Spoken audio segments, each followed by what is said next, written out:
C'est la première visite de l'ancien député savoyard sur ces terres.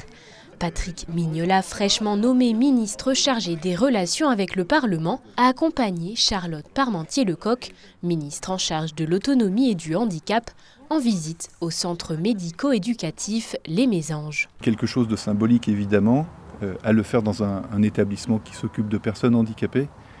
Parce que je crois profondément que la valeur d'une société, elle se mesure à sa manière de traiter, de s'occuper et de chérir les plus fragiles. C'est donc à la mode Servolex que la ministre reconduite à son poste a échangé avec les professionnels ainsi que les résidents de cette structure.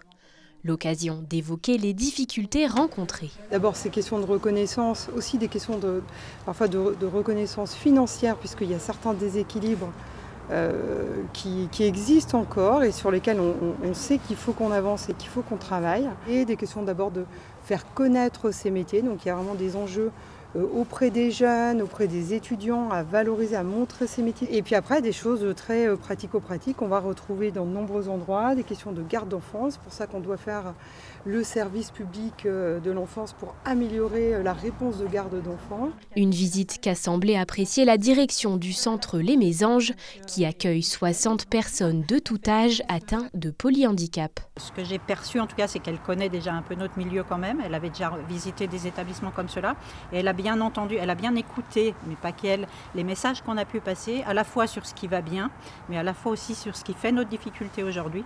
Et nos difficultés aujourd'hui, c'est le recrutement. Pourquoi ? Parce que nos métiers sont méconnus, parce que nous sommes très mal payés dans notre secteur, quel que soit notre métier, et parce que les gens ont peur des personnes en situation de handicap encore aujourd'hui, et que notre secteur du coup fait peur aux jeunes notamment. La visite ministérielle s'est ensuite terminée aux Échelles dans l'EHPAD La Résidence Béatrice, où les échanges se sont poursuivis.